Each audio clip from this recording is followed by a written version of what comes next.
Mr. President, Dr. Biden, Madam Vice President, Mr. Emhoff, Americans, and the world. When day comes, we ask ourselves, where can we find light in this never-ending shade? The loss we carry, a sea we must wade. We've braved the belly of the beast. We've learned that quiet isn't always peace, and the norms and notions of what just isn't always just is. And yet the dawn is ours before we knew it. Somehow we do it. Somehow we've weathered and witnessed a nation that isn't broken, but simply unfinished. We, the successors of a country and a time where a skinny black girl descended from slaves and raised by a single mother can dream of becoming president, only to find herself reciting for one. And yes, we are far from polished, far from pristine, but that doesn't mean we are striving to form a union that is perfect. We are striving to forge our union with purpose, to compose a country committed to all cultures, colors, characters, and conditions of man.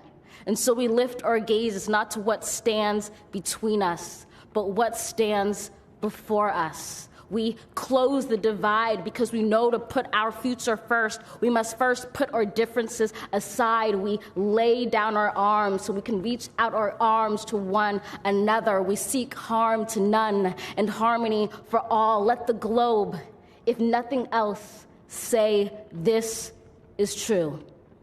That even as we grieved, we grew, that even as we hurt, we hoped, that even as we tired, we tried, that we'll forever be tied together, victorious, not because we will never again know defeat, but because we will never again sow division.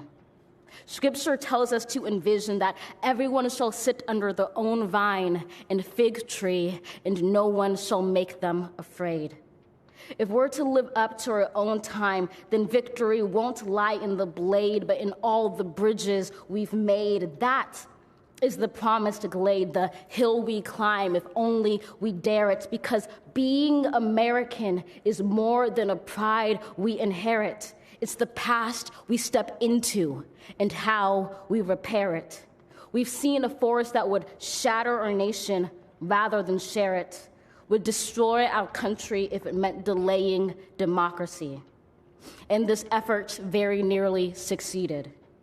But while democracy can be periodically delayed, it can never be permanently defeated. In this truth, in this faith we trust, for while we have our eyes on the future, history has its eyes on us. This is the era of just redemption. We feared it at its inception. We did not feel prepared to be the heirs of such a terrifying hour, but within it we found the power to author a new chapter, to offer hope and laughter to ourselves. So, while once we asked, how could we possibly prevail over catastrophe? Now we assert, how could catastrophe possibly prevail over us? We will not march back to what was, but move to what shall be, a country that is bruised but whole, benevolent but bold, fierce and free.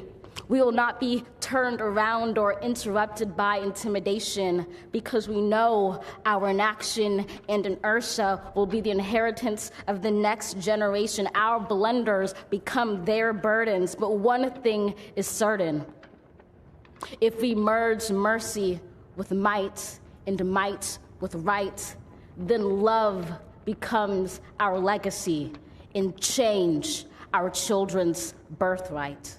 So let us leave behind a country better than the one we were left. With every breath from my bronze-pounded chest, we will raise this wounded world into a wondrous one. We will rise from the gold-limbed hills of the West. We will rise from the wind-swept Northeast, where our forefathers first realized revolution. We will rise from the lake-rimmed cities of the Midwestern states. We will rise from the sun-baked South. We will rebuild, reconcile, and recover in every known nook of our nation, in every corner called our country. Our people, diverse and beautiful, will emerge battered and beautiful. When day comes, we step out of the shade, aflame and unafraid. The new dawn blooms as we free it. For there is always light, if only we're brave enough to see it, if only we're brave enough to be it.